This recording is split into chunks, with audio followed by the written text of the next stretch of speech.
Hola, buenas tardes a todos. Creo que ya estamos en horario. Veo que tenemos una aceptable asistencia a nuestra simpática aula virtual.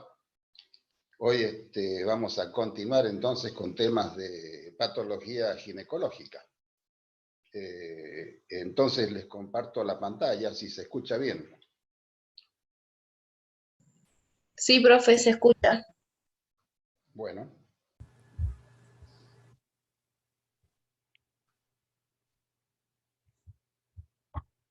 Entonces vamos a comenzar desarrollando algunos conceptos sobre patología de la trompa de Falopio. Este oviducto, fíjense, es un conducto elástico, fibromembranoso, muscular y membranoso, que tiene una longitud, como lo indica ahí, de entre 9 a 12 centímetros de largo, y tiene tramos. Ustedes conocen por anatomía que tiene tramos. El primero es el intramural, es el que transcurre rodeado por el fibromiometrio, vinculando al cuerno del útero con el oviducto, ¿no? Después comienza un tramo muy angosto que se llama ístmico, después el infundíbulo y al final la ampolla. Importante la ampolla porque ahí suceden muchas patologías. Y después el pabellón y la fimbria, ¿no? Es un recuerdo de la anatomía normal para poder iniciar alguna conversación de la patología de esta tuba. La patología más frecuente, la más importante que nosotros tenemos que quiero mostrarles, es la patología del embarazo tubario o embarazo ectópico. Es cuando el huevo cigoto, en vez de anidar en el endometrio normalmente, anida a mitad de camino, o sea, puede anidar en cualquier tramo de la trompa de Falopio. La localización más frecuente de este embarazo ectópico es a nivel de la ampolla, ¿no? El embarazo ampular es el ectópico más frecuente, fíjense, en una aproximación estadística del 75 al 80% de las veces sucede ahí. Después, en el istmo de la trompa, puede estar el 10 al 15%, y en una cantidad mucho menor, tanto en la porción intramural como en las fimbrias, también se puede dar este embarazo ectópico o embarazo tubario. Recuerden entonces, estadísticamente, doctores, es la ampolla, el embarazo ampular, es el embarazo ectópico más frecuente que nosotros podemos ver. Ahí lo tienen, por ejemplo, un esquema del mismo. En la ampolla de la tuba aparece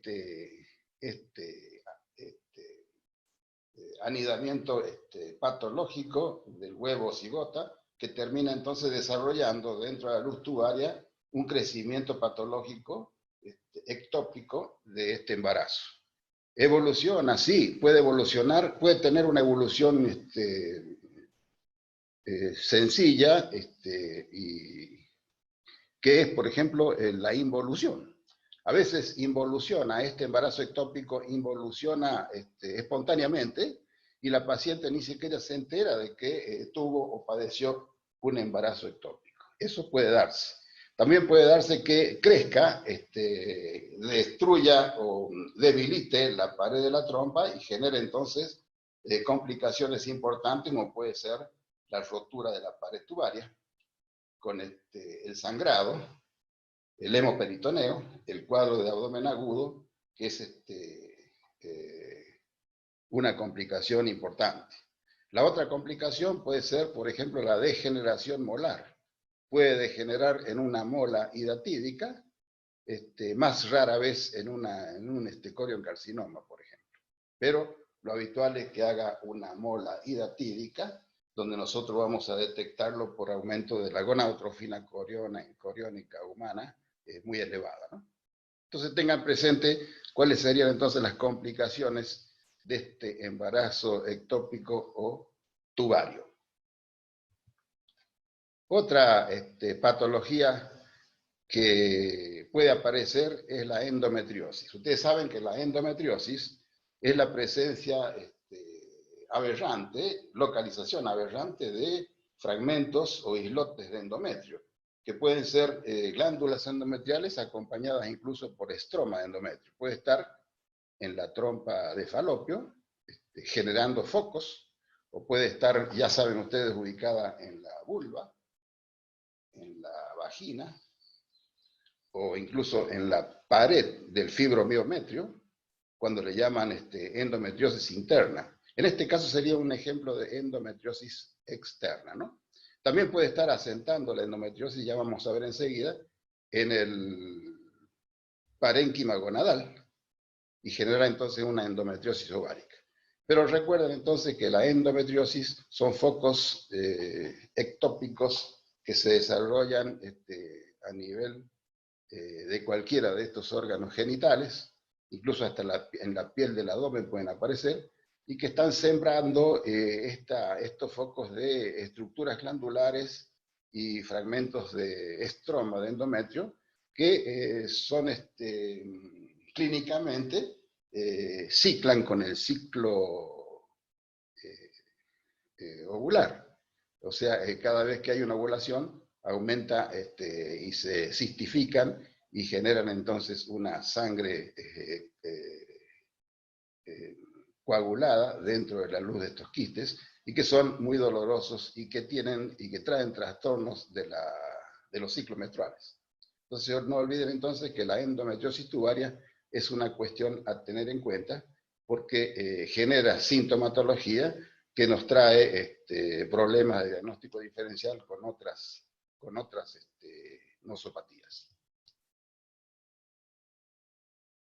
El otro cuadro que queremos ver en la trompa de falopio es el cuadro inflamatorio.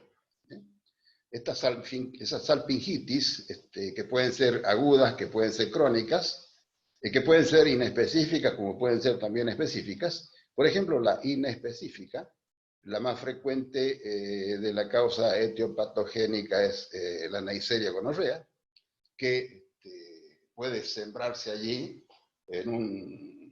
habitualmente en un posparto, en un puerperio, por ejemplo, puede anidar en la tuba y generar primero un hidrosalping, después un biosalping, y eventualmente generar tapones de adherencias fibrinoplásticas que terminan provocando entonces como consecuencia la posibilidad de una esterilidad por obstrucción de la luz tubaria, ¿no?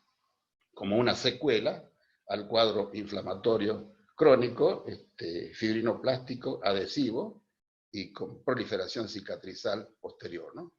Cuando hablamos de una salpingitis específica, tenemos que hacer referencia a la tuberculosis miliar, que puede después convertirse en una forma úlcero-gaseosa, es la puerta de entrada.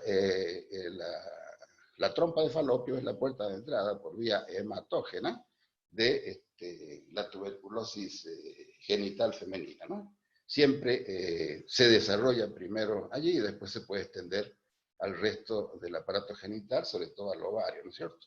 La salpingitis específica, entonces, más importante a tener en cuenta es la tuberculosis, que, repito, debuta como una forma miliar primero y después se puede convertir en una forma úlcero-gaseosa.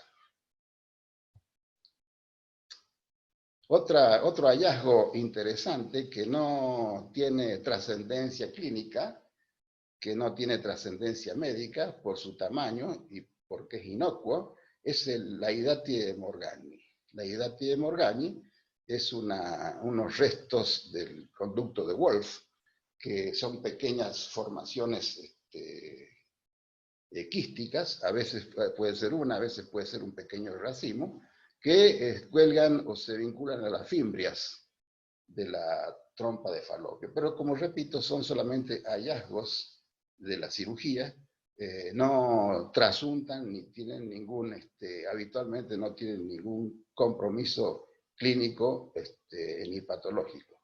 Son pequeñas formaciones ovoides con una pared muy delicada, delgada y un contenido cristalino en su luz. Repito, son vestigios del conducto de Wolf, que aparecen vinculados a las fimbrias de la trompa de Falopio. Recuerden Hidapides de Morgagni. ¿La trompa de Falopio tiene tumores? Sí, tiene tumores. Pero en toda esta lista, fíjense, toda esta lista de tumores que les presento, son todos poco frecuentes, o son raros de verse, ¿no es cierto? Primero en la lista lo tienen al tumor adenomatoide, que es un tumor mesotelial, benigno, pequeño, firme, que tiene conductos o estructuras tubulares en su composición, pero repito, es un tumor benigno, pequeño, bien firme, que aparece así en cualquier tramo de la trompa de Falopio y se llama tumor adenomatoide. Puede aparecer un fibroma, como ustedes saben, puede aparecer un lipoma, puede aparecer un linfangioma también, pero también son raros o poco frecuentes desde el punto de vista estadístico. Otros tumores que aparecen en la trompa de Falopio, que también es poco frecuente, es por ejemplo el ascenso de un adenocarcinoma de endometrio que llegue por vía ductal hacia la luz tubaria. Son tumores secundarios en ese caso, propagados de otro lado, ¿no? Pero también son raros. Y otro que es muy raro es el adenocarcinoma. El adenocarcinoma de la trompa de Falopio es un tumor maligno, por supuesto, muy agresivo. Cuando aparece es muy agresivo, pero estadísticamente es muy poco frecuente. El adenocarcinoma tiene tendencia a crecer de las glándulas y del epitelio que reviste internamente a la tuba y genera una infiltración neoplásica rápida en la pared tubaria que la destruye y pasa entonces esta proliferación adenocarcinomatosa hacia la luz de la cavidad abdominal y genera entonces una propagación peritoneal que es severa y grave, de mal pronóstico para el paciente. Pero repito, menos mal, este tumor es muy poco frecuente, se llama adenocarcinoma de la trompa de Falopio.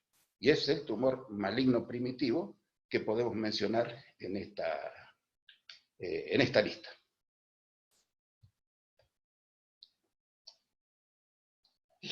Dicho esto, entonces, pasamos a otra patología, a la patología de la gónada femenina. Y lo primero que tenemos que mencionar acá son las digenesias del ovario, las digenesias gonadales. Tenemos que definir entonces en esta lista lo que es un hermafrodita verdadero. El hermafrodita verdadero, recuerden, es un individuo que es portador de las dos gónadas, la gónada femenina y la gónada masculina a la vez. Es una situación muy rara, es muy poco frecuente que se dé entonces un hermafrodita verdadero. Pero ustedes lo tienen que conocer como definición. El otro caso es el pseudohermafroditismo. Hay un pseudohermafrodita masculino, es aquel individuo que tiene gónada masculina, o sea, testículos, pero tiene un fenotipo femenino y un sexo psicológico femenino. Y está el otro, el pseudohermafrodita femenino, que tiene gónadas femeninas, pero tiene un sexo psicológico masculino y tiene una constectura fenotípica masculina, ¿no? Ese es el pseudohermafroditismo. Después están los síndromes intersexuales. Por ejemplo, el primero que tengo acá es el síndrome de Morris. El síndrome de Morris es el que se llama de feminización testicular. Tiene un sexo cromosómico XY, es un individuo de talla alta, en general delgado, es de contextura femenina, pero tiene una vagina tabicada, una vagina corta, o una ausencia de órganos sexuales femeninos, como es el útero, puede estar ausente. Y tiene entonces estas características el síndrome de Morris. Recuerden entonces ustedes, se llama de feminización testicular. El síndrome de Turner, en cambio, es un individuo de baja estatura, es un sexo cromosómico X0 y tiene corpúsculo de Barr negativo, o sea, no muestra corpúsculo de Barr, es negativo y tiene, por ejemplo, un sexo femenino, tiene una atrofia de las gónadas femeninas con una falta de ovulación. Hay muchos ciclos anovulatorios, es raro que tenga ciclos ovulatorios. Hay una fibrosis y alinización de las gónadas. Este paciente portador de este síndrome es un débil mental generalmente, con trastornos osteoarticulares en general, ¿no? Y después está a mencionar el síndrome de Klinefelter. Klinefelter tiene un sexo cromosómico XXY. O sea, es un individuo femenino que tiene una contextura en general de talla alta y tiene trastornos entonces en las gónadas femeninas, hipofunción femenina, hipoestrogenismo, etc., ¿no? Esas son entonces entre las disgenesias gonadales principales que yo les puedo mostrar a ustedes, alumnos. Ustedes saben que el cuadro inflamatorio del ovario se llama ooforitis, que casi siempre está acompañado de una periooforitis, ¿no? Incluye entonces esta enfermedad pélvica inflamatoria, que en realidad el ovario involucra a las estructuras vecinas, siempre o casi siempre. Es un síndrome causado por infección del tracto genital superior y sus estructuras adyacentes, como dice acá. Está acompañado por cervicitis, por endometritis, por salpingitis, por ooforitis, por anexitis, peritonitis, dolor pelviano, fiebre, siempre hace un cuadro febril, hay leucorrea y dispareunia.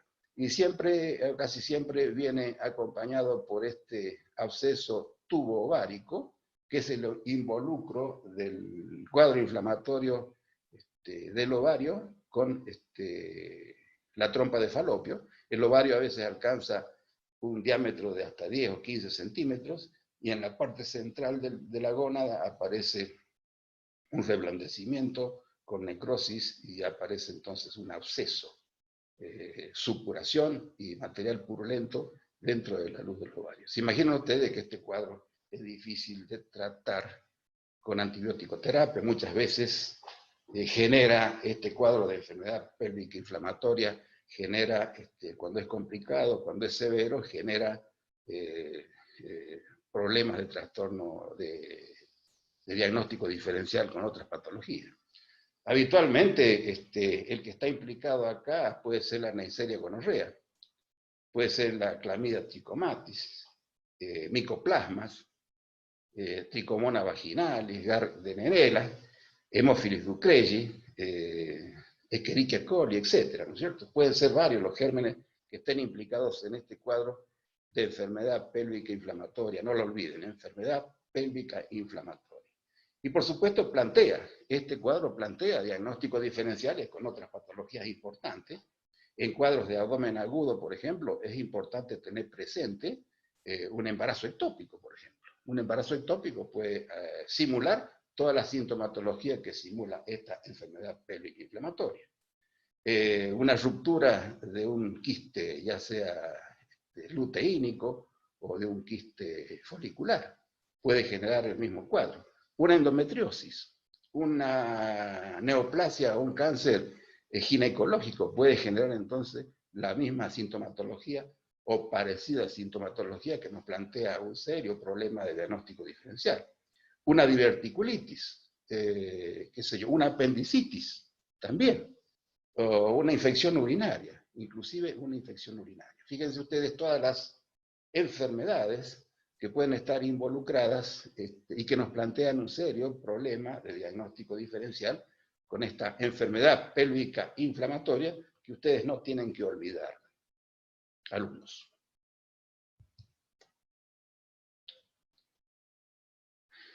Este otro aspecto, como vamos a ver a continuación cuáles son los tumores del ovario, por supuesto que antes de eso tenemos que saber cuáles son los quistes no tumorales del ovario, porque muchos tumores del ovario son quísticos, ustedes saben. Entonces tenemos que saber muy bien separarlos como quistes no tumorales del ovario e identificarlos a todos ellos. Por ejemplo, acá en esta lista yo tengo a la cabeza el quiste folicular. Quiste folicular es un folículo de Graf que no ha eclosionado, que se desarrolla y alcanza unos 2 centímetros, 2 centímetros y medio, y no eclosiona. Este es un quiste no tumoral del ovario. Otro, el quiste del cuerpo amarillo, el quiste lúteo, también. Se desarrolla, crece y genera entonces una hemorragia intraquística y produce este quiste que es funcional y que es un quiste no tumoral del ovario, no lo olviden. Otra, la hiperreacción luteínica quística. Esta hiperreacción luteínica quística es una respuesta de los ovarios. Es bilateral siempre. Hay una luteinización repentina por una excitación de una hormona gonadotrófica coriónica que genera entonces esta respuesta en todos los folículos del ovario que generan entonces una hiperreacción luteínica quística que no tiene nada que ver entonces con los quistes tumorales verdaderos del ovario, ¿no? Otro es el ovario poliquístico. Fíjense, acá hay un fracaso permanente de la evolución, de la ovulación, hay ciclos anovulatorios, la paciente desarrolla los folículos, llegan a su madurez y no eclosionan. Se acercan a la corteza y en el espacio subcortical crecen y quedan ahí detenidos en su crecimiento sin eclosionar y generan entonces un sinnúmero de folículos quísticos que no terminan de abrirse al exterior ni ovular.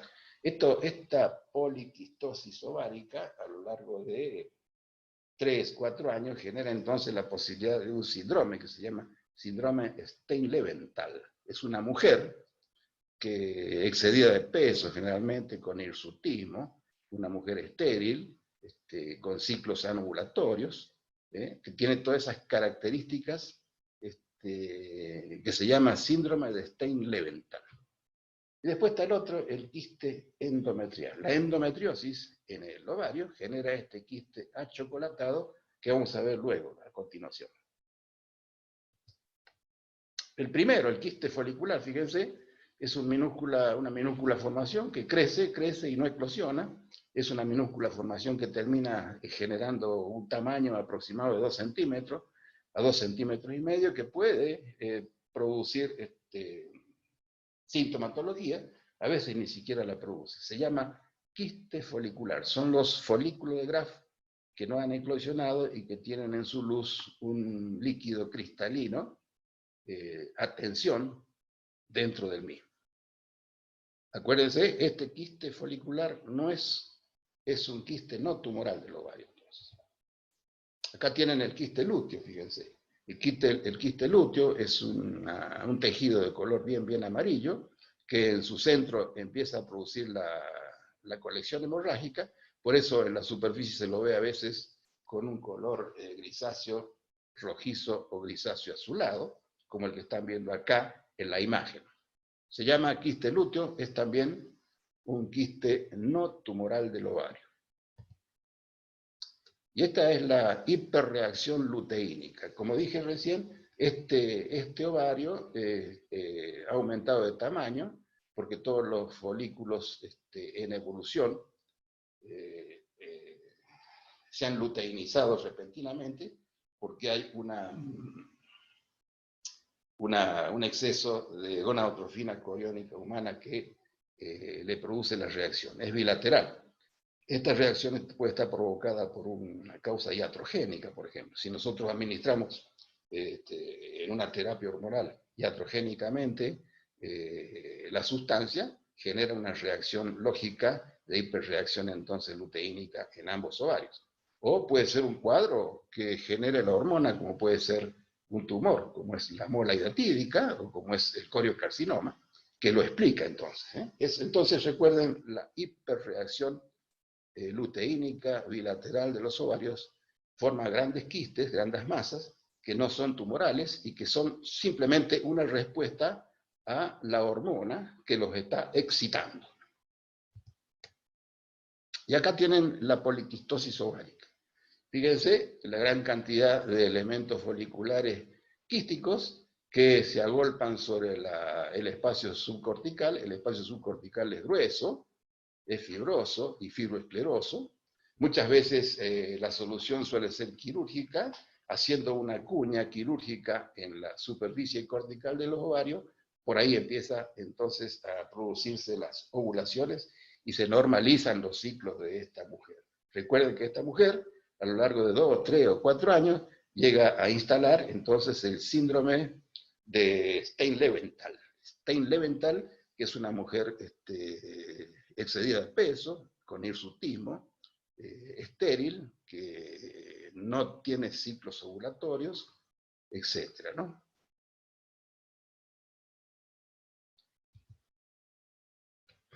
En cambio, cuando aparece una endometriosis, ya dijimos recién que las endometriosis pueden estar sembradas en muchos lugares. Cuando lo hace en el ovario, genera entonces este quiste que crece y que crece con cada ciclo ovulatorio y va generando una sangre lacada en su contenido, que cuando se rompe genera este aspecto achocolatado del contenido quístico, ¿no es cierto? Se llama quiste chocolate, quiste achocolatado, es la endometriosis quística del ovario, ¿no? Se imaginan que cuando este quiste se rompe, puede generar entonces un cuadro de abdomen agudo que nos plantea diagnóstico diferencial con todo lo que estuvimos viendo antes, ¿no es cierto? Recuerden entonces que el contenido es de sangre lacada, que tiene este color característico, un marrón oscuro, que parece chocolate, por eso se llama quiste achocolatado o quiste chocolate del quiste endometriósico de la gónada. Y ahora pasamos entonces, por fin, a los tumores primarios del ovario. Los anteriores fueron quistes no tumorales del ovario. Acá, en este cuadro, yo les estoy presentando los tumores que se originan de las células totipotenciales del ovocito, que se llaman tumores germinales, que están acá marcados en este cuadro, en este color rosa. Y del otro lado, en este color amarillo, están los más frecuentes desde el punto estadístico, que son los tumores que evolucionan a partir de estructuras no germinales del ovario. Comencemos entonces por estos primeros. Fíjense, casi el 80 o el 85% de las veces se tratan de esto. Son los tumores no germinales del ovario, muchos de ellos son quísticos, son los más frecuentes desde el punto de vista de su presentación estadística, ¿no? Fíjense, hay unos que se inician en el epitelio superficial, que por ese motivo se llaman así, quistes del epitelio superficial, son de diferenciación mulleriana, y otros que son epiteliales también, que son de diferenciación celómica, que no son otra cosa que vestigios de este mismo epitelio que se han profundizado en el estroma de la gónada, y generan entonces los de diferenciación celómica. Entonces los primeros son de diferenciación mulleriana, los superficiales, y los otros, que están profundamente situados, son los de diferenciación celómica. Los de diferenciación mulleriana son los más frecuentes. Fíjense, acá tenemos los grandes quistes frecuentes de la patología del tumoral del ovario. Por ejemplo, tenemos el cistoadenoma seroso papilar, que es un tumor frecuente, y su contraparte maligna, que es el cistoadenocarcinoma papilífero. Y entre ambos, pendulando entre los dos, aparece este que se llama borderline, que es un tumor que tiene comportamiento ambiguo, ¿no es cierto? No se sabe bien si es benigno o es maligno. El cistoadenoma seroso papilífero, que es el más frecuente de todos, es un tumor totalmente benigno. En cambio, lógicamente, por su denominación, fíjese, el cistoadenocarcinoma papilífero es un tumor maligno indudablemente. El que está en el centro de los dos es el llamado borderline, que no se sabe si es una cosa o la otra. Hay que ver y estudiar bien la evolución de este tumor para saber al final cómo define, ¿no es cierto? Pero es de diferenciación celómica, son frecuentes y están en la superficie del epitelio. También está otro que es el mucinoso, es menos frecuente que el anterior, que tiene su contraparte maligna, que es el cistoadenocarcinoma mucinoso, y por supuesto también tiene su estructura borderline, ¿no? Y acá, el número 2 que tengo acá es la diferenciación celómica, es el tumor de Brenner, que la mayoría de las veces, la gran mayoría de las veces, es un tumor benigno, sólido y benigno. Hay otros más. Que están originados en el estroma ya, no son epiteliales. Son no germinales, pero son del estroma. Y el estroma aparecen, por ejemplo, en las tecas de los elementos oofoliculares en evolución, aparecen estas células luteinizadas, que están diferenciadas en los cordones sexuales específicos del mesénquima, y generan entonces tumores de diversas características. Por ejemplo, algunos de diferenciación femenina, como el granulosoma, el tecoma, el tecogranulosoma, etc., que son, como la palabra lo dice, de diferenciación femenina.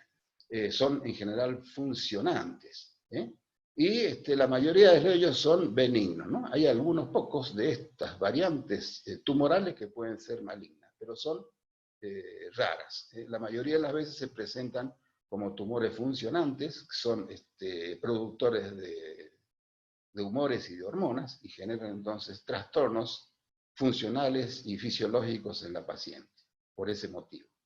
El otro es la diferenciación masculina, que es, por ejemplo, el androblastoma. Estos abundan en la región donde hay muchas células de Leydig y de Sertoli, que es en el rete ovario, ¿no es cierto? En el rete ovario hay muchas células de Leydig y de Sertoli, que generan entonces estos tumores de diferenciación masculina, como puede ser el tumor de célula Sertil, el tumor de célula Leydig o el adrenoblastoma, ¿no? Que son, como dice acá, de diferenciación masculina. Y por último está el bipotencial, que es feminizante y masculinizante, que se llama ginandroblastoma. El otro es el fibroma, que es el que aparece en el estroma, generado por fibroblastos, y se produce entonces este tumor sólido, puro, de fibroblastos, que a veces crece formando un gran tamaño y pende del ovario con un pedículo que al producirse la torsión puede generar el síndrome de Meigs. El síndrome de Meigs es un derrame peritoneal y un derrame pleural con ascitis por torsión mecánica del pedículo de este tumor, que se llama tumor fibroma sólido, puro, del estroma gonadal, ¿no? En la otra parte tenemos los tumores originados entonces en las células totipotenciales, fíjense,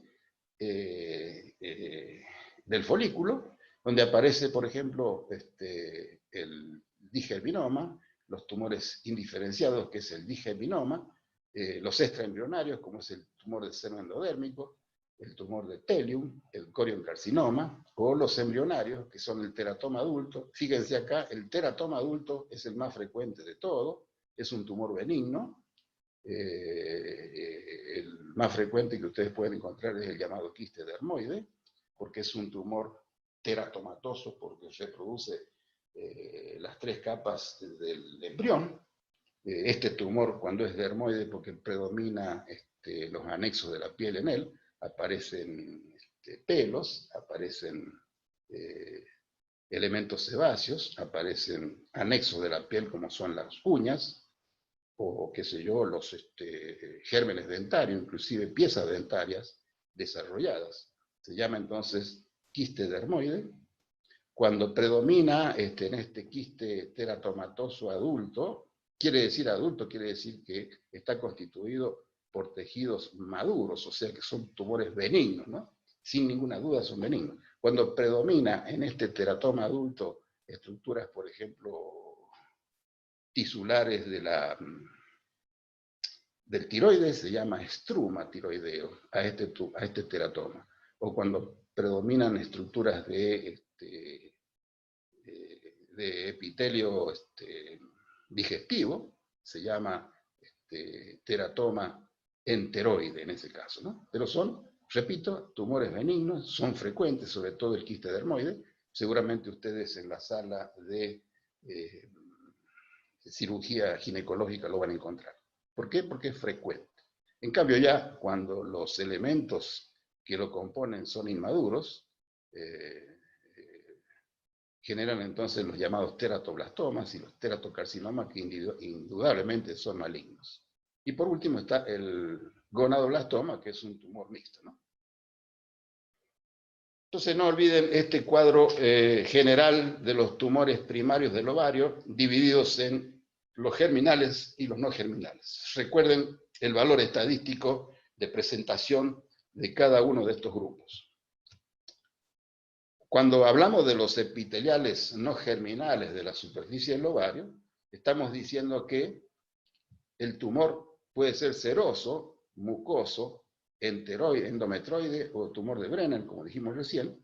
Estos tienen semejanza histológica al seroso con la trompa de Falopio, el epitelio que reviste la trompa de Falopio, el mucinoso con el intestino, el intestino y el endocervix, el endometroide con el endometrio, y el de Brenner es un epitelio transicional. Son las semejanzas histológicas que pueden tener estos tumores no germinales de la superficie ovárica.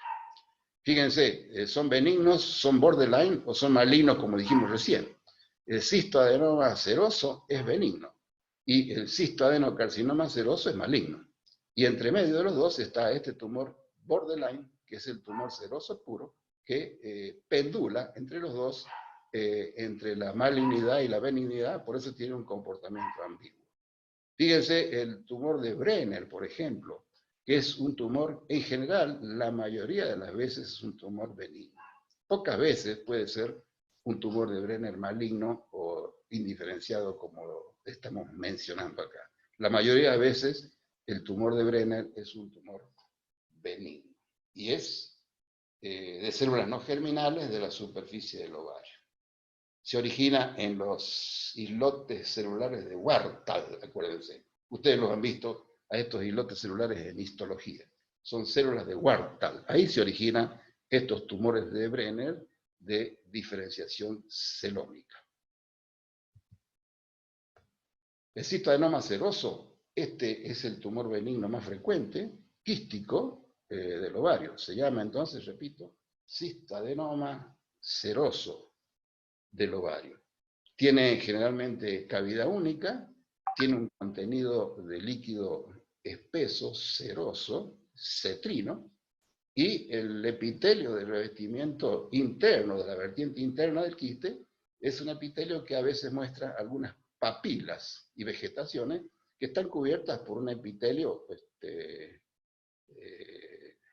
tranquilo, sin actividad de atipías, o sea que es un epitelio totalmente benigno, sin ninguna otra característica. En cambio puede aparecer un tumor borderline, que es el papilar limítrofe, que es otra designación, pero es el tumor quístico que contiene papilas abundantes ramificadas, pero es borderline, ¿no es cierto? Y está por fin el otro, que es ya evidentemente maligno, que se llama adenocarcinoma seroso papilar, cistoadenocarcinoma seroso papilar. Fíjense la gran proliferación de elementos papilares que tiene este tumor quístico, que entre las papilas tiene abundante líquido seroso, por supuesto que le dan el nombre. Fíjense en la pared delgada del quiste, elástica. Es importante saber si estas vegetaciones todas crecen para adentro, hacia la vertiente interna del quiste, o algunas de ellas pueden hacer excrescencias hacia la superficie externa. Eso habla de un peor pronóstico para la paciente, por supuesto. Cuando hacemos el corte histológico de estas papilas, vemos que el epitelio superficial de cubierta es indudablemente maligno, ¿no es cierto? El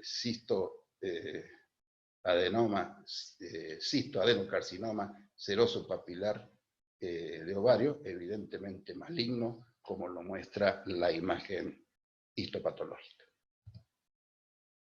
Y el otro, que le sigue en frecuencia, pero es una presentación estadísticamente menor a la anterior, es el cistoadenoma mucinoso del ovario. Es un tumor generalmente grande, ligeramente lobulado, y tiene un contenido, como la designación lo dice, espeso y de material mucinoso. El material mucinoso es un material espeso, filante, blanquecino, mucoide, ¿no es cierto?, que tiene el contenido. Generalmente este cistoadenoma mucinoso es multiloculado, no como el otro que era unicavitado. Este tiene muchas cámaras y subdivisiones y tabiques parciales o totales, y genera entonces una gran cantidad de cámaras quísticas dentro del quiste principal, que están habitados entonces por este contenido mucoide, filante, que le da el nombre a este cistoadenoma benigno, mucinoso. Como en un campo quirúrgico, acá lo tienen también visto, fíjense que alcanzan habitualmente gran tamaño, ¿no? El revestimiento epitelial parece endocervicoide, fíjense, el revestimiento epitelial de este tumor mucinoso, tranquilizador, totalmente benigno, sin atipia, ¿no es cierto? Este es un cistoadenoma mucinoso del ovario. En cambio acá tienen la contraparte maligna, fíjense. Este es un cistoadenocarcinoma de la misma estirpe, se llama cistoadenocarcinoma mucinoso del ovario. Fíjense en que las estructuras y vegetaciones arborescentes son evidentemente malignas, ¿no? Se llama entonces cistoadenocarcinoma mucinoso del ovario. Recuerden, este es un tumor quístico no germinal del ovario, del epitelio de superficie. En cambio, los del estroma, los no germinales del estroma del ovario, son los diferenciados en los cordones sexuales del mesénquima específico. Por ejemplo, el de diferenciación femenina son los granulosomas, los tecomas, los tecogranulosomas. La mayoría de ellos son funcionantes y son benignos. Es raro encontrar tumores malignos de esta estirpe. La mayoría son hormonos secretores, ¿no? El de diferenciación masculina es el de tumor de célula de Sertoli, o el tumor de célula de Leydig, como dijimos recién, o el adrenoblastoma. Son tumores que son funcionantes, que son la mayoría de veces benignos. Son los de diferenciación masculina. En cambio, el bipotencial es se llama ginandroblastoma, y se llama bipotencial porque es feminizante y masculinizante a la vez, ¿no? Pero en la mayoría de veces son benignos, repito. Y está el último, que es el mesénquima no específico, que no son otra cosa que los fibroblastos, la gran cantidad de fibroblastos que abundan en la masa, en el volumen de la gónada. Estos fibroblastos generan un fibroma, que es un tumor puro, blanquecino, sólido, bien vascularizado, que cuando crece genera entonces la posibilidad de ascitis, derrame pleural, y constituye entonces, como dijimos recién, el síndrome de Meigs, cuando se produce la torsión del pedículo de este fibroma ovárico. Acuérdense, es un tumor benigno, pero tiene esta complicación de generar por torsión mecánica el síndrome de Meigs. Y acá tienen uno de ellos, el tecoma, por ejemplo, fíjense, un tumor sólido, del estroma, que es color bien amarillo por la luteinización. Estas células fibroblásticas diferenciadas en los cordones sexuales femeninos generan entonces esta luteinización que es evidente y producen entonces este tecoma, que es un tumor feminizante, funcionante, en general siempre benigno. Acá está el otro, que es un tumor de células de Leydig, como están viendo acá, también es funcionante. Y por fin el fibroma del ovario. Fíjense el tamaño que tiene frente al tamaño de la gónada. Fíjense el pedículo, este es el pedículo que digo yo, que al girar se torsiona y genera entonces ese accidente mecánico que produce entonces la posibilidad de un derrame ascítico o de un derrame pleural, que es lo que constituye el síndrome de Meigs. Fíjense las estructuras fibroblásticas separadas por una variable cantidad de sustancia colágena, típico de un fibroma, tranquilo, sin ninguna anomalía de atipicidad. Es un tumor totalmente benigno, pero suele ser de gran tamaño, ¿no? Y cuando ya llegamos a los tumores de las células germinales, está marcada acá la sobrevida de los mismos, de estos tumores con tratamiento. El tumor, el teratoma maduro, que es el que dijimos que es el más frecuente, tiene elementos benignos de las 3 hojas germinativas, y cuando lo extirpamos tiene el 100% de posibilidad de curación, por supuesto. ¿Por qué? Porque es un tumor benigno. Recuerden entonces el quiste dermoide, que es un teratoma maduro, el quiste enteroide, que es otro teratoma maduro, y el estruma ovárico, que es también un teratoma maduro que genera entonces tejido tiroideo, que son típicos y característicos. Si nosotros hubiéramos abierto un atlas de histología normal para hacer un estudio, hacemos lo mismo que ponernos a ver en el microscopio este tipo de tumores, porque en este tipo de tumores nosotros nos podemos divertir viendo entonces elementos epiteliales y celulares de maduros de toda la economía, porque recuerden, son células totipotenciales que pueden llegar a generar estos tumores monstruosos, estos teratomas, que son en este caso maduros, o sea, benignos, ¿no? La contraparte es cuando el teratoma es inmaduro.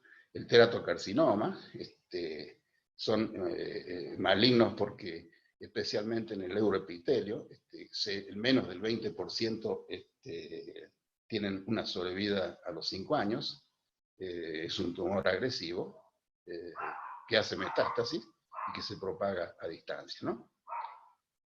Después está el similar al seminoma testicular, que es el digerminoma, que es un tumor maligno, pero que tiene una sobrevida interesante de un 90%. El carcinoma embrionario de las células germinativas primitivas tiene un 50% de sobrevida. El tumor del seno endodérmico muestra los cuerpos de Schiller-Duval, entre el 50 y el 80% de sobrevida. Y después está el tumor, el corioncarcinoma. El corioncarcinoma es un tumor del trofoblasto, es un tumor muy maligno, muy agresivo, la sobrevida es pobre, es un tumor que aparece acá, porque aparece en estas células totipotentes. Habitualmente el corioncarcinoma aparece en el trofoblasto placentario, pero como son células totipotentes puede aparecer también en el ovario, e incluso también pueden aparecer en el testículo. Los corioncarcinomas, acuérdense, tienen, primero, la localización más frecuente es en la placenta, la degeneración tumoral de la placenta. Y la segunda localización es mucho más lejana que la anterior desde el punto de vista estadístico, en la gónada femenina y en la gónada masculina, como corioncarcinoma. Acuérdense que es un tumor muy agresivo, sin embargo, hacen tratamiento con quimioterapia y responden muy bien.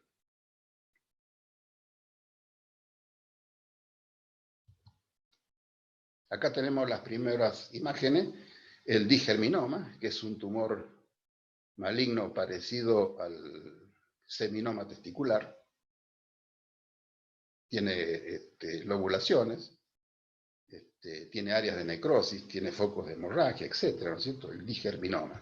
Fíjense, este digerminoma del que estamos hablando tiene un componente celular parecido al tumor maligno del testículo, muy parecido al seminoma testicular. Claro, porque son primos hermanos, ¿no es cierto? Se llama digerminoma del ovario. Es un tumor maligno.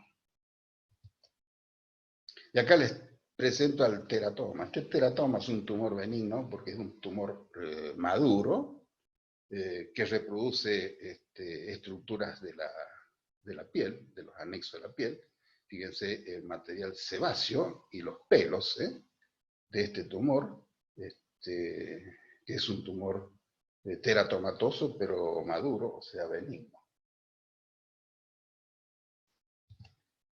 Fíjense, llega a producir anexos de la piel, como pueden ser los gérmenes dentarios, piezas dentarias a veces completas, de este tumor teratomatoso benigno. Nosotros cuando hacemos una placa radiográfica directa de abdomen para ver de qué se trata, nos sorprendemos porque nos encontramos con imágenes dentarias en el tumor ovárico que estamos investigando. Es un teratoma maduro, un teratoma benigno. Acuérdense, lo que habitualmente ustedes encuentran no es esto, sino pelos en abundancia, y encuentran material sebáceo también en la vertiente interna del cistoma. El tumor de seno endodérmico, del saco vitelino, se ven en mujeres jóvenes, presentan entonces los cuerpos de Schiller-Duval en su estructura histopatológica. Y después tienen el coriocarcinoma, que desde el punto de vista macroscópico muestra zonas rojizas de hemorragia, zonas de necrosis, y microscópicamente vamos a encontrar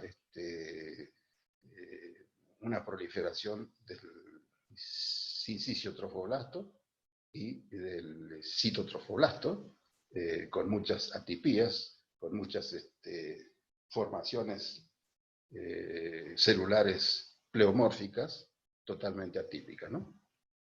Ahí ven entonces también otro tumor de las células germinales, que es el poliembrioma, que no estaba nombrado en el cuadro, pero yo se los muestro acá. Este se llama poliembrioma porque reproduce cientos y cientos o a veces miles de placas embrionarias, como la que están viendo acá. Están viendo 1, 2 y 3 placas embrionarias en esta muestra de microscopía teñida con hematoxilinosina. Se llama poliembrioma, como el que ven acá en el mismo caso de un tumor de ovario, ¿no? Poliembrioma. ¿Hay factores de riesgo para el cáncer de ovario? Sí. Hay antecedentes familiares, hay multiparidad, y hay más frecuencia en las mujeres multíparas, hay más frecuencia en las mujeres que tienen disgenesia gonadal, hay factores ambientales, como puede ser el talco, qué sé yo, el talco, y otros, el humo del cigarrillo puede generar entonces la posibilidad no bien demostrada del desarrollo de un cáncer de ovario. El asbesto también, como factor ambiental, puede generar no solamente la posibilidad de un tumor pulmonar o un tumor de pleura, sino que también puede generar la posibilidad de desarrollar un cáncer de ovario. Esto está bien estudiado. La aparición de esta proteína, que es un gen supresor, moderador del cáncer, cuando tiene una mutación de esta proteína, que se genera. El gen está localizado en el cromosoma 17, en el brazo largo del cromosoma 17. Cuando este gen está mutado, la paciente puede desarrollar cáncer de mama o cáncer de ovario. Entonces ustedes al laboratorio siempre traten de pedir la presencia de este marcador, de este gen, que es una mutación del genoma ubicado en el brazo largo del cromosoma 17, BRCA1.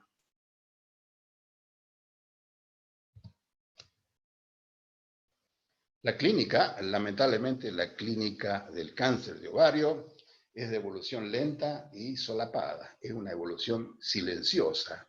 A veces este tumor maligno del ovario se desarrolla de manera silente, de manera solapada, solamente a veces cuando crece produce síntomas de compresión, produce a veces dolor y genera ascitis. Hay distensión abdominal y, por último, ya cuando ya es tarde, ¿no es cierto? Cuando está muy avanzado, genera entonces el síndrome de impregnación. Ustedes saben que el síndrome de impregnación es ya el individuo que ha perdido mucho peso, es la paciente que se agita, que se fatiga fácilmente, y que comienza un cuadro de caquexia, que es típico de este síndrome de impregnación, que es un síndrome terminal de este caso de un cáncer de ovario. Para cuando ustedes hagan el algoritmo diagnóstico para estos tumores, fíjense siempre, primero que nada, en la clínica, qué les relata el paciente, qué les relata la familia, hagan la ecografía para ver la imagen, hagan detección o pidan detección del marcador tumoral y hagan también, si tienen posibilidad, el Doppler color, que los va a ayudar mucho para hacer el algoritmo diagnóstico de estas malignopatías de la gónada femenina. Bueno, la Federación Internacional de Ginecología y Obstetricia, la FIGO, ha estadificado esta enfermedad de cáncer de ovario. Por ejemplo, el estadio 1, se llama estadio 1 cuando está afectado tumoralmente una sola gónada y no hay ascitis. Se llama estadio 1B cuando ya están las dos gónadas comprometidas. Sigue siendo 1, pero 1B porque están las dos gónadas comprometidas y no hay ascitis. Es 1C, sigue siendo 1, pero es 1C cuando ya hay derrame, hay ascitis, hay líquido acítico positivo, entonces con células que flotan en el mismo, que son positivas para la neoplasia. Se llama estadio 1C en ese caso. Ya el estadio 2 es un tumor que puede estar comprometiendo a uno o a los dos ovarios, pero hay extensión a la trompa, al endometrio, al cuerpo uterino generalmente, y hay otros tejidos intraperitoneales que pueden estar comprometidos también, ¿no? Es el estadio 2, fíjense. Estos son los otros tejidos que pueden estar comprometidos en el intrapelvis también, que ya abarcan el peritoneo y están implicando entonces un estadio 2 de la enfermedad. En cambio, el estadio 3 ya tienen metástasis intraperitoneales, extrapélvicas, hay ganglios retroperitoneales también comprometidos, y acá los tienen entonces en este esquema. Se llama estadio 3 de la Federación Internacional de Ginecología y Obstetricia. Y por último, el más avanzado de todo, es cuando ya tiene metástasis a distancia, hay innumerosos ganglios comprometidos, tanto en la pelvis como en el retroperitoneo, hay derrame pleural, hay metástasis en órganos extraabdominales, que nos están indicando de que es un estadio ya avanzado de la enfermedad. Con esto entonces termino la patología del ovario y rápidamente entonces vamos a pasar a describir algo de la patología placentaria. No sé cómo estamos con la hora, doctores, parece que bien. Ya saben ustedes que la torta placentaria es un disco que tiene unos 20 a 25 centímetros de diámetro, un peso de 450 a 650 gramos, fíjense, en la cara fetal que es esta, Se ve el amnios, se ve la implantación del cordón umbilical en una zona central o paracentral de la placenta. Acá, del otro lado, está oculta entonces la cara materna, donde se ven los cotiledones, ¿no? La forma de la placenta puede estar alterada, ¿no es cierto? Puede ser así, bilobulada, como en este caso, fíjense. La cara materna muestra los cotiledones. Siempre en un alumbramiento nosotros tenemos que estudiar la cantidad de cotiledones que estamos viendo. Si no hay alguno desgarrado, nos está indicando que puede haber quedado uno dentro de la cavidad uterina, que explica entonces el sangrado posparto que puede estar padeciendo la paciente. Entonces la cara materna es muy importante para estudiar entonces los derrames y la presencia completa de todos los cotiledones en la superficie de la misma, ¿no? También puede ser multilobulada, como la del ejemplo que estamos viendo acá.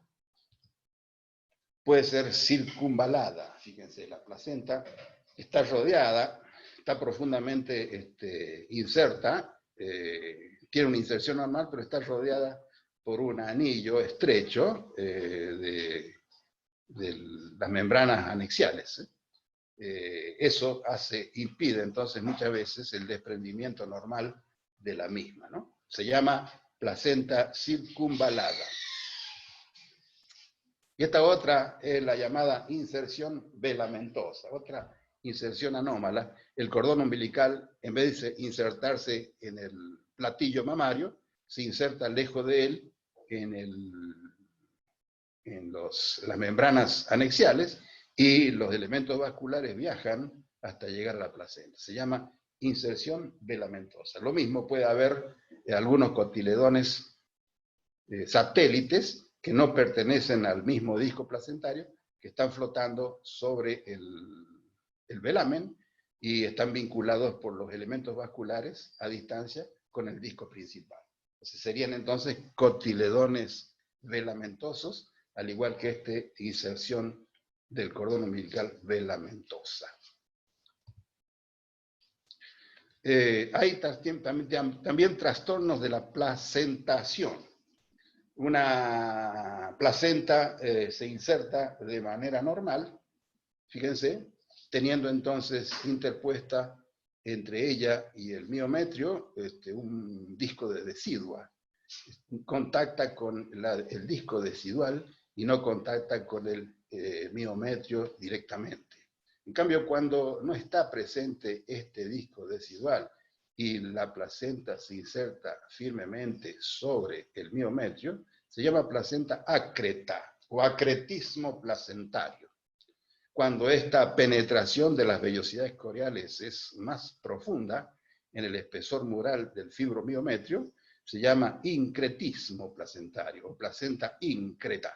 Y cuando esto ya exagera y atraviesa todo el espesor mural del fibromiometrio y termina entonces destruyendo la pared uterina y anclándose muchas veces estas vellosidades coriales en los órganos vecinos, en las estructuras peritoneales de la vecindad, se llama entonces placenta percreta o percretismo placentario.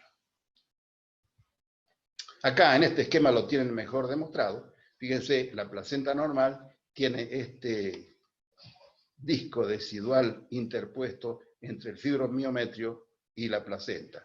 Esto está presente en una inserción normal de la placenta.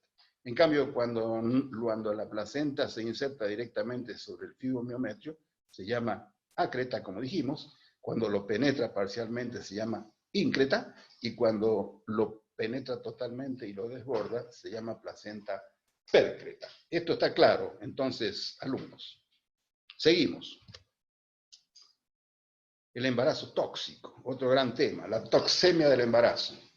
La toxemia del embarazo se ve en mujeres en la tercera, en el último trimestre de la gestación, habitualmente, por supuesto que no siempre. Por eso es clave e importante que todas las embarazadas concurran a la consulta y al control, sobre todo en el tercer trimestre de la gestación, que es el más peligroso de todos. Una paciente que no va a la consulta del ginecólogo, una paciente que hace edema, una paciente que hace hipertensión, una paciente que hace que hace sobrepeso, es una paciente candidata seguramente a un embarazo tóxico, a una toxemia del embarazo en este último trimestre. Se cree entonces que la placenta produce factores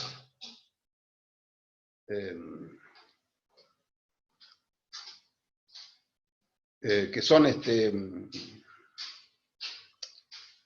favorecedores, protectores de la gestación, factores como la gonadotrofina coriónica, como las prostaglandinas, que son vasodilatadores, que están en permanente equilibrio con la renina que produce el riñón y mantienen entonces esa vasodilatación adecuada que facilita entonces la circulación sanguínea y la nutrición del producto de la gestación que se está desarrollando dentro del antro uterino, ¿no? O sea, estos factores protectores del embarazo, como la PGE1, la PGE2, por ejemplo, son factores protectores del embarazo, como la gonadotrofina coriónica, como algunos antígenos placentarios que pueden estar por algún motivo, por alguna causa no bien conocida, disminuidas en su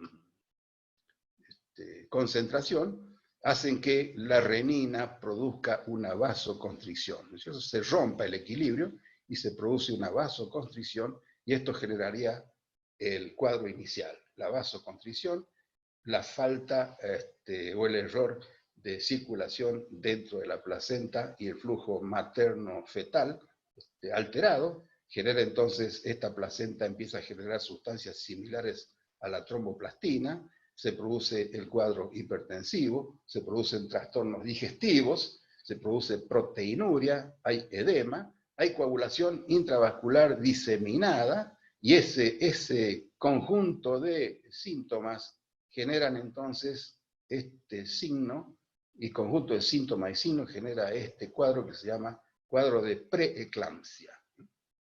Se suma, para peor todavía, se suma el síndrome de HELP, que es una hemólisis, una anemia hemolítica en la paciente, un aumento importante de las enzimas hepáticas y una plaquetopenia. Esto favorece entonces el cuadro coagulativo, hay una coagulación intravascular diseminada que instala entonces la preeclampsia.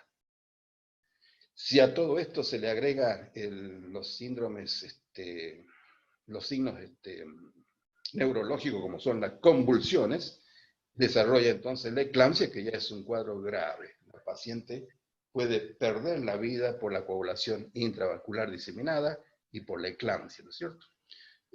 Típicamente, después del parto, después del alumbramiento, estos cuadros sintomatológicos ceden y a veces desaparecen, sobre todo cuando han sido leves, ¿no? Entonces tengan presente lo que es la toxemia del embarazo, o embarazo tóxico, la importancia que tiene. Los daños en la placenta suelen ser los infartos, el envejecimiento prematuro de la placenta, los infartos, los microinfartos intervellosos, las vellosidades coreales que maduran de manera desordenada o son inmaduras en este estadio de la evolución de la gestación. Los daños a nivel hepático también están presentes, o sea, hay hemorragias intraparenquimatosas, hay hemorragias subcapsulares en el hígado, hay daños también a nivel renal. El riñón es uno de los órganos que más se afecta en este cuadro de toxemia del embarazo. Hay tumefacción de las células endoteliales, de los capilares glomerulares, hay trombos en las luces vasculares. A veces, cuando el cuadro es grave, puede haber necrosis cortical bilateral de los riñones también, ¿no es cierto? El cuadro de toxemia del embarazo también afecta al cerebro. El cerebro puede tener microinfartos, puede tener derrames o extravasaciones microscópicas en la zona de la sustancia blanca, fundamentalmente, que alteran entonces el cuadro vascular, de irrigación vascular por la propia coagulación intravascular diseminada que tiene el paciente. Entonces, como ustedes ven, el cuadro es complejo y sin embargo no se conoce bien cuáles son los desencadenantes de la lesión, ¿no?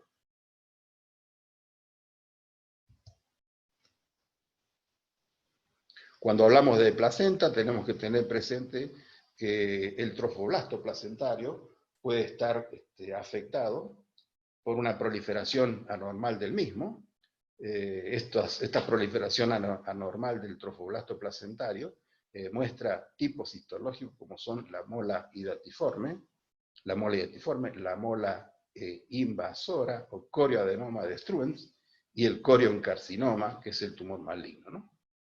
Fíjense, tenemos una degeneración trofoblástica que es hemorrágica, que tiene zonas de necrosis, que tiene reblandecimiento, que tiene una evidente alteración macroscópica de su aspecto.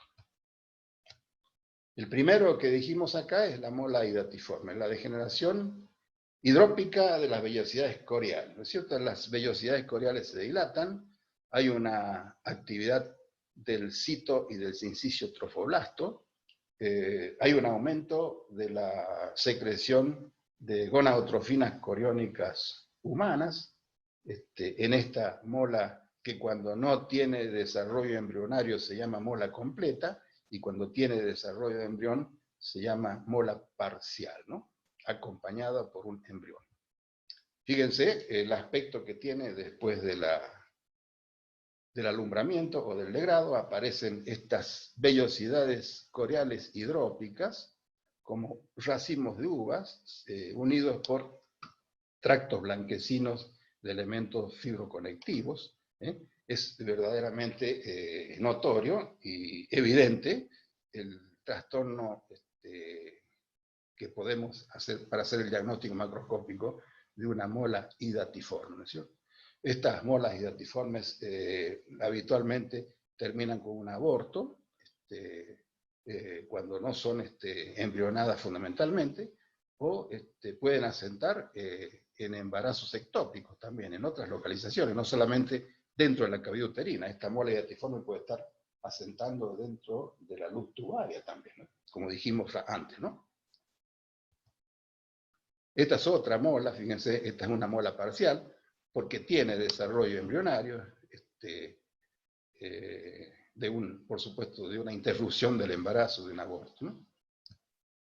Ahí tienen el cuadro histopatológico de vellosidades coriales, fíjense, muy dilatadas, muy hidrópicas, con una actividad moderada del cito y del sincicio trofoblasto. Este es el que se encarga de producir aumento de las gonadotrofinas coriónicas que son detectables, ¿no es cierto? Nosotros podemos utilizarla como marcador tumoral o de la evolución del cuadro, haciendo el dosaje de gonadotrofinas coriónicas después del parto y alumbramiento. Normalmente tendrían que descender las gonadotrofinas coriónicas después del alumbramiento.